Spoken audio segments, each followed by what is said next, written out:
देखो miss Marvel का second episode आ गया है, लेकिन इस एपिसोड में कुछ खास तो नहीं था, लेकिन पूरा focus character and story building पर किया गया था, जैसा कि हर एक सुपर हीरो मूवीज या सीरीज में होता है। तो ज्यादा बकचोदी न करते हुए मार्वल के इस सुखद चलचित्र की थोड़ी सी समरी दे देते हैं। एपिसोड के स्टार्टिंग में कमाला की एक कूल एंट्री होती है और उसमें सेल्फ कॉन्फिडेंस भी आ गया है। क्यों ना आए, क्योंकि कमाला को तो अब पावर्स मिल चुकी हैं और वो ब्रूनो को बताती कि उसने सब कुछ ट्राई किया, जैसे कि उड़ने का, छोटा होने का और एंड से बात करने का भी। और एवेंजर कॉम इवेंट के बाद जोई के अचानक से फॉलोवर बढ़ जाते हैं और यह सब देखने के बाद कमाला को अब पता चलता है कि सुपर हीरो होने के नुकसान क्या है। और एपिसोड 2 में एक नए कैरेक्टर की एंट्री होती है जिसका नाम कामरान है और जोई उसे अपनी पार्टी में बुलाती भी है। कमाला को कामरान पर ह्यूज क्रश है और कामरान जोई की पार्टी में जा रहा है, तो ऐसा तो हो नहीं सकता कि हमारी कमाला जोई की पार्टी में ना जाए। स्कूल के बाद कमाला ब्रूनो को अपने पावर्स दिखाती है और वहाँ पर वो अपने पावर्स को कंट्रोल नहीं कर पाती। तभी ब्रूनो उससे ये बात बोलता है कि तुम्हारे पास पावर तो आ गई लेकिन सुपर स्ट्रेंथ नहीं है। फिर वो अपने पावर्स को कंट्रोल करने के लिए बहुत सारी ट्रेनिंग भी करती है, जैसा कि हर एक सुपर हीरो मूवीज या वेब सीरीज में होता ही है, ताकि वो अपने पावर्स को अच्छे से कंट्रोल कर पाए। और ब्रूनो आगे चल के उसे ये भी बताता है कि ये जो पावर्स उसके हाथों से निकल रही है वो असल में उसके अंदर से निकलती है। और जैसे ही वो स्कूल से घर जाती है तो वो अपने मॉम से माफी भी मांगती है, और वो माफी इसलिए मांगती है क्योंकि वो एवेंजर कॉम इवेंट में छुप कर गई थी और उसका एक और ये रीजन भी है कि उसे जोई की पार्टी भी अटेंड करनी है। और जब तक वो अपने मॉम से माफी नहीं मांगती वो जोई की पार्टी में कैसे जा सकती है। पार्टी में कमाला कामरान से अट्रैक्ट हो जाती है, जिसे देखकर ऐसा भी लगता है कि कामरान कमाला पर फ्लर्ट मार रहा है, वो भी बहुत जोरों से। और पार्टी की अगर बात करें तो पार्टी तो शुरू होते ही खत्म हो जाती है क्योंकि वहाँ पर पुलिस आ जाती है और कामरान वहीं पर सबको बोलता है कि अगर वो चाहे तो वो सब उसके साथ भाग सकते हैं क्योंकि उसके पास एक लग्जरी कार है। और कामरान कमाला को ये भी बोलता है कि अगर वो ड्राइव करना चाहती है तो वो कर सकती है।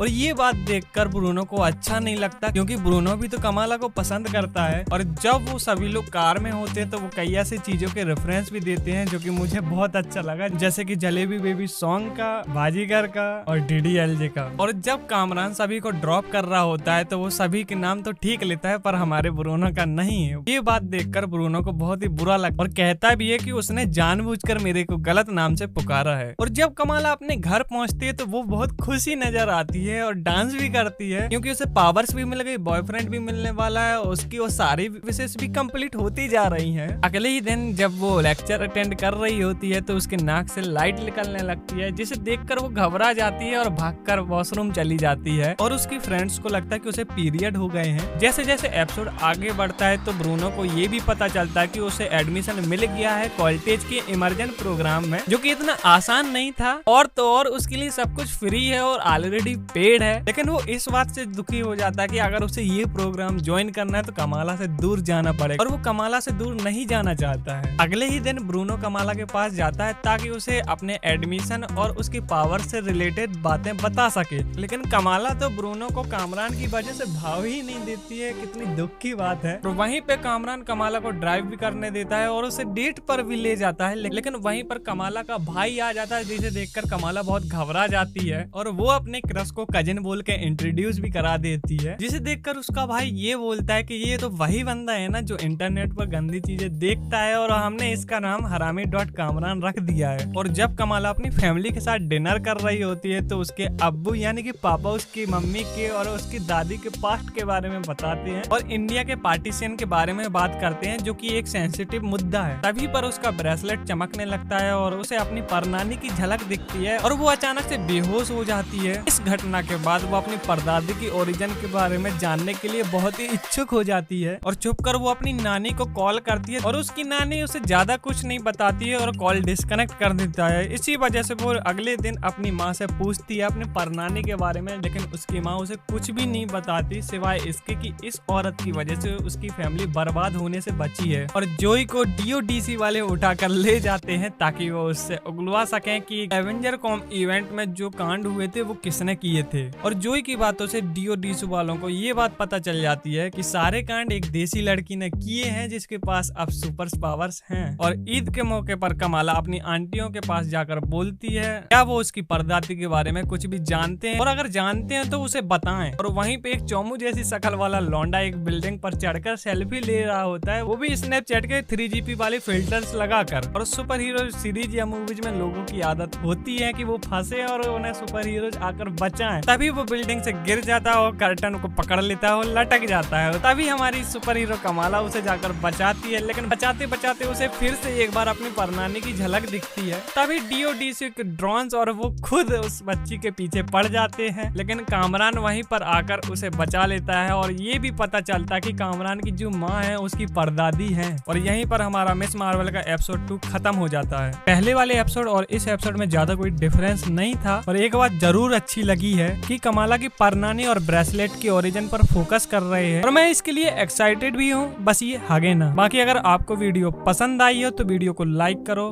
शेयर करो एंड चैनल को सब्सक्राइब मारो। तब तक के लिए वंदे मातरम, जय हिंद।